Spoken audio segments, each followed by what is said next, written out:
Botad police શું કરી રહી છે?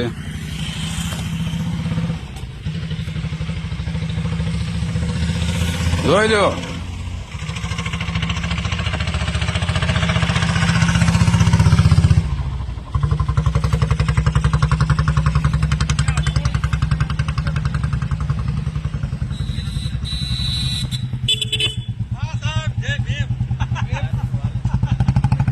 એસપી સાહેબ, આ જોઈ લો તમારા વિસ્તારની માલિપા.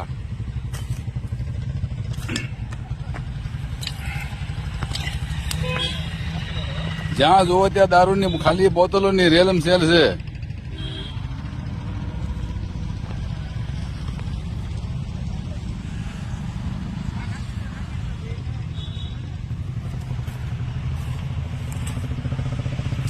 જ્યાં જ્યાં વીડિયા જાય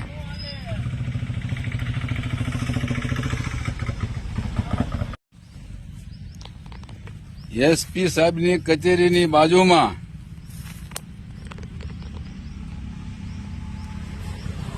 આ ખાલી દારૂની બોતલો જોવા મળી રહી છે. અને આ હામે એસપી સાહેબની કચેરી છે, બોટાદ એસપી સાહેબ. જ્યાં જોવો ત્યાં દારૂની બોતલો ખાલી મળી રહી છે.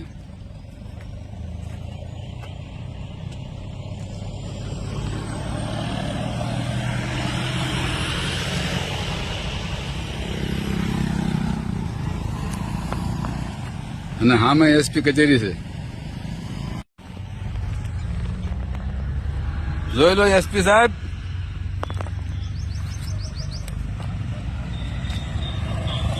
આ તમારા ઓફિસની સામે આ જોઈ લો.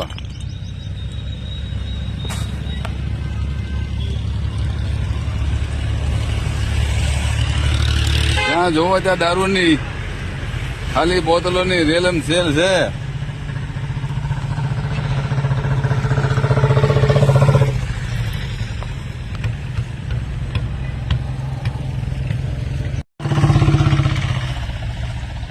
બોટાદ જિલ્લા સેવા સદનની બાજુમાં, રોડની બાજુમાં આ છે જિલ્લા સેવા સદન,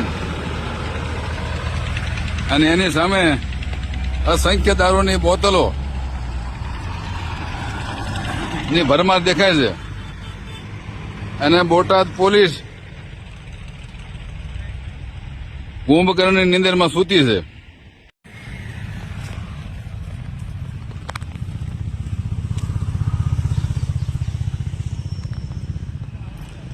જ્યાં જોઈ ત્યાં નકલી બોતલો પડી છે.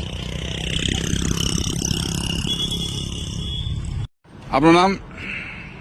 રાષ્ટ્ર પંચાયતના મંચ, અને મારું નામ વિઠ્ઠલભાઈ મેઘાભાઈ સાપરિયા. શું કહેવા માંગો છો તમે? હવે આપણી રાજકીય બનેલો ઓફિસ જે ઘણો છે એની બાજુમાં હું પેશાબ કરવા ઉતર્યો એટલે અસંખ્ય દારૂની બોટલ દેખાય. તો સાહેબ આપણા માટે કાંઈ વ્યાજબી ગણાતું નથી. પીવાવાળાને પકડ્યું છે, અને જે ખરેખર આ પીવાથી કેટલી બહેનો વિધવા થઈ છે સાહેબ આપથી જાણતા છો.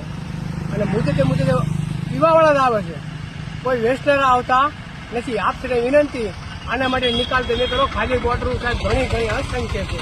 તો અમારે વારંવાર સાહેબ વિનંતી તમને હાથ જોડીને કરવી પડે છે કે તમારા માટે વ્યાજબી છે નહીં. વેચવા વાળાને પકડવા પડે. જય ભીમ, જય સાથી મિત્રો. સાથીઓ, મારું નામ મંજીભાઈ સોલંકી, રાષ્ટ્રીય પ્રચારક એકતા મંચ રાષ્ટ્રીય અધ્યક્ષ અને ગઢડા વિધાનસભાના પૂર્વ ઉમેદવાર. હવે બોટાદ ખસ રોડ માથે તમામ આલા અધિકારીઓની કચેરી આવી છે. પહેલી એસટીની કચેરી આવે છે, એની બાજુમાં જિલ્લા સેવા સદન આવે છે, એની બાજુમાં કલેક્ટર કચેરી, અને આગળ કોર્ટ.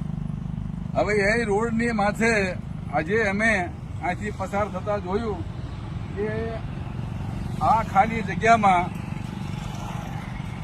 ઇંગ્લિશ દારૂની બોતલ અસંખ્ય જોવા અમને મળી છે.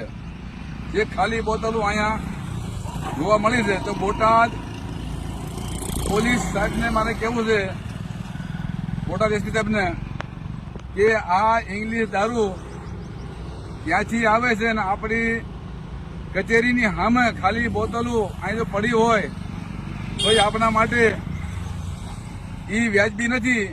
એટલે જે કોઈ વ્યસનના વેપારી હોય એની માટે કાયદેસરની કાર્યવાહી કરો અને ખાલી બોટલો ક્યાંથી આવે છે એની તપાસ કરો.